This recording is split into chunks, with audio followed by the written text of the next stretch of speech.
नमस्कार, आपण पाहत आहात लोकनाळ न्यूज। आजची ही ब्रेकिंग न्यूज मन सुन्न करणारी आहे। चंद्रपूर जिल्ह्यातील नागभीड येथे आनंदाच्या क्षणी दुःखाचा डोंगर कोसळल्याची हृदयद्रावक घटना घडली आहे। सोमवार 13 एप्रिल रोजी लग्नाच्या घरात सुरू असलेला जल्लोष, पाहुण्यांची गर्दी आणि आनंदाने भरलेलं वातावरण क्षणात शोकमय झालं।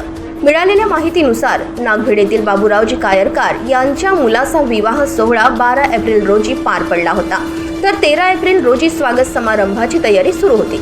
याच लगबगीत स्नेहा विशाल वर्भे राहणार भद्रावती या आपल्या भावाच्या लग्नासाठी नागभीड येथे आल्या होत्या आणि घरातील कामात मदत करत होत्या। दरम्यान खाली पडलेले कपडे वाळत टाकण्यासाठी गेल्या असता अचानक त्यांना विजेचा जोरदार धक्का बसला आणि त्या जागीच कोसळल्या। कुटुंबियांनी तातडीने त्यांना खासगी रुग्णालयात दाखल केले, मात्र प्रकृती अत्यंत गंभीर असल्याने डॉक्टरांनी सरकारी रुग्णालयात हलवण्याचा सल्ला दिला।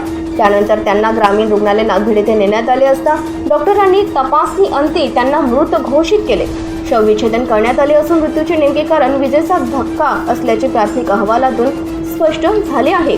या दुर्दैवी घटनेमुळे लग्नाचा आनंद क्षणात अश्रूंमध्ये बदलला असून संपूर्ण लग्न घरावर शोकळा पसरली आहे। मृत स्नेहा यांच्या पश्चात पत्नी आणि अवघ्या 14 वर्षाची जुळी मुलं असा परिवार आहे। या घटनेमुळे नागभीड परिसरात हळहळ व्यक्त केली जात आहे।